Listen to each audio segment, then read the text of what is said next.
Occupy Wall Street demonstrators in New York today. Not only is he a Republican, he's also a former bank CEO. He's not the gentleman you'd expect to support those guys. Buddy Roemer joins me now. So, sir, you joined Occupy Wall Street. Why? I did. Well, I went down to see what they were doing, to listen. Now, I know that's rare for a politician, actually listening. I wanted to see why they were there, because I loved your questions to Harrison. Those are questions that need to be worked out. Not only why are we there, but how do we handle ourselves? And going to private homes, scaring people, I don't think that's a good idea.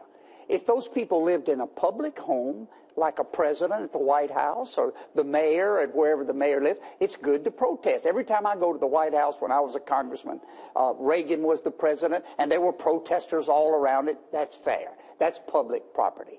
But the issue that intrigued me is the reason I run for president. I think Washington, D.C. and the decision makers are bought and sold by special interest money. In fact, 4 years ago for president, more money was given by the lobbyists and PACs in Washington to John McCain and Barack Obama than 32 states combined. And the reason you have such crony capitalism, that's a good way to put it. Which is essentially socialism. Well, it's essentially, exactly, except it's for the few. That's right. It's not for the many. It's just the opposite. It's for the few who've given the big checks. I'm the only guy running for president who's been a member of Congress. I'm the only, and governor of his state, and built a bank 2/3 of $1 billion in size. No bailout money, profitable bank. We're not in the political business. We're in the jobs business. And I think America's in trouble, Liz. And I think the reason it's in trouble is that we're now run by 1 or 2% of the big cats and the corporate interest. And their interests are not the same thing as the average American. Now, how do we change it? I would regulate and disclose the money given to politicians. Here's what I've done. I accept no PAC money. I didn't as governor. I didn't as congressman. The only congressman not to take it. I put a $100 limit, and I have a full disclosure.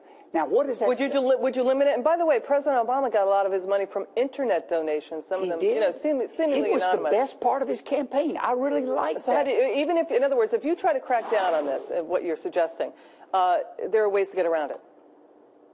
Under Obama's rules. Correct. But not under Roemer's rules. We fully disclose every dollar with a name and address. I got a contribution. Let me just back up. Okay. I was going to tell you a funny story about I got a contribution today on Wall Street. It was $1. I said, I can't take it. And this little old guy said, well, I want to give you. I like your campaign. I like your guts for being here. And I said, terrific. Okay, give me your name, address, and phone number, and we'll wrap it around the dollar bill, and we'll take. But quickly, why would any company hire under this environment when the government's going to take half of the money that you earn via taxes, especially after health reform kicks in? They should. Isn't that the root of the problem? The cost Shouldn't of doing the protest business should in be America, in Washington? It should be in Washington. Okay. But Wall Street is connected. You know why? Wall Street has bought Washington, Liz. I hear Understand that. They're the same. Listen, we've been reporting on this. You know who the president's job advisor is? We understand the CEO of GE. We understand. They gave $4 million to politicians last time. They paid no taxes. Okay, Governor, we get it. You know what? Fox Business is one of the few media outlets who are reporting both sides of the issue, and we've been all over the Wall Street-Washington connection. But we appreciate you coming on tonight, I've heard your comments. They're excellent. Thank you so much, Governor.